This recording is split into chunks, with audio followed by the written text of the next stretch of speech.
next bedding in with Gareth Roberts, with Phil Blundell and with Andy Bell and Neil Atkinson.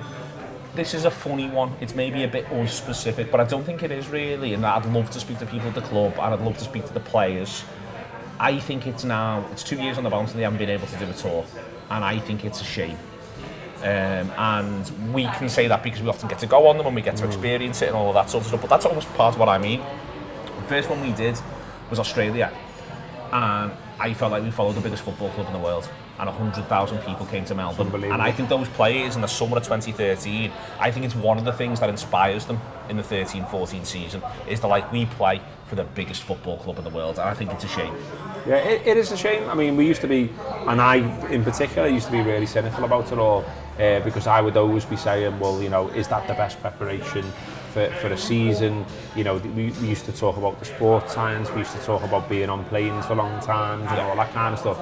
But let's be honest, everyone's doing it. If you're talking about the same conditions for everyone, well then, what's the beef basically? But also, the sport has become global, whether people like it or not. It's changed from when, I was a kid. Yeah, and you said about it, the uniqueness.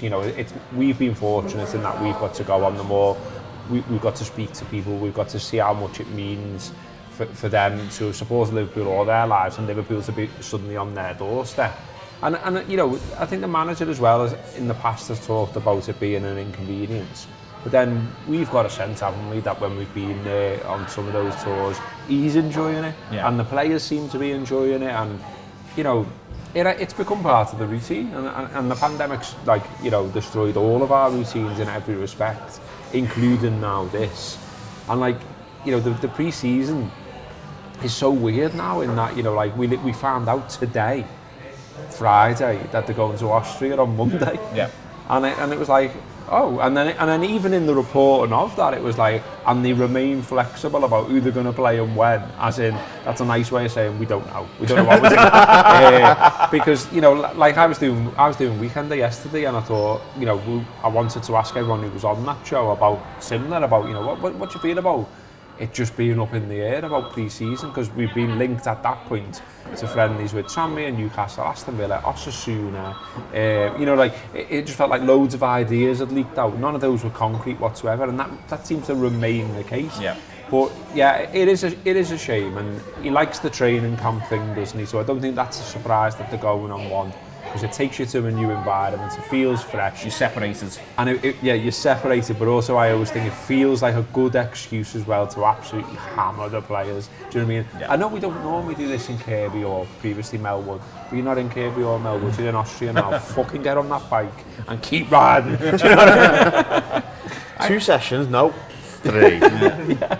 But I think that within all of that there is the people, because there are a lot of supporters, and I feel as though it has a symbolism to it. I think you don't need them to come to your town or even your part of the world, Phil, to feel as though, well, it shows that they do give at least a bit of a fuck.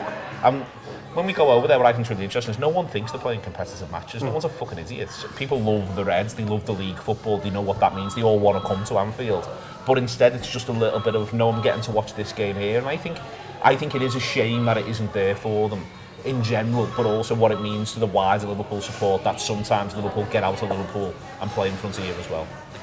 Yeah, we forget how privileged we are to have the opportunity to go whenever we want, and even sometimes go, nah, I don't fancy that one, that's, well, Birmingham's a bit far for me today, I'm not fancying it, and we forget what it means to other people to even just get a sniff of it, and that's effectively all it is, isn't it?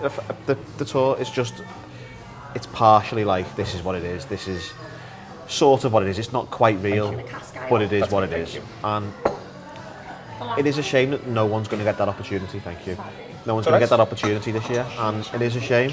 Thank you. But it's sort of a bit about circumstance, I suppose, and you must have to just go, okay, this year, it's what it is, and then next year you'd imagine they'll be rolling on, and the time frame of it might be a bit different next year, because I'm not quite sure what the structure of next year's looks like with the Winter World Cup and when the season starts earlier. And to be honest, because it might be a shortened summer, it might not be a thing next year. In fact, now I've just sort of time frames up in my head, so it could be.